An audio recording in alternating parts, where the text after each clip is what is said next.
Hey guys, what is up? In today's video, I'll show you how to fix Vanguard 9051. So this is a Vanguard launcher. So here are a few steps you can do to fix the issue. The first one being you simply restart your PC and then try relaunching the game again. Now if that doesn't work, here's what you can do. The first thing going is head over to search and then type in add or remove programs. Once it opens the window, you want to go to search apps, type in here Vanguard, and then simply uninstall it. After you uninstall Vanguard,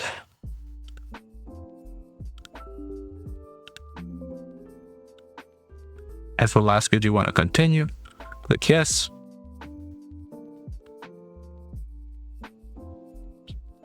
Let it uninstall it. After it's uninstalled, you want to relaunch the client. After the client launches, head over to Valorant. Click here update and it will install the Vanguard. Allow it. It will be quick. After it's done, it says your system requires a restart to play. Now you want to close this. And the next step you want to do is go over to search again and type in run. And in run, type in services.msc. Click OK. It will open this window. Click here somewhere and then press V on your keyboard till you find VGC. Double click on it. And here it says manual. You want to switch it to automatic. Click apply. Click start. And then it says Windows is attempting to start a service. And then once it's done, click OK. Close this.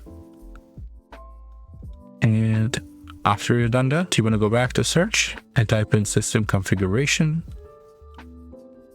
And in here, go to services. Click hide all Microsoft services until you find VGC. If this is unticked, make sure you tick it so it's like checked, blue marked. And here, if it says running or stopped, it's fine. If it says disabled, you have to enable it. And once it's ticked, click apply. You want to untick it, then tick it, click apply, click OK. And then you simply restart your PC one more time and your Valorant should work properly. And that's how you fix Vanguard 9051. Like, subscribe, comment down below. See you guys in the next one. Bye bye.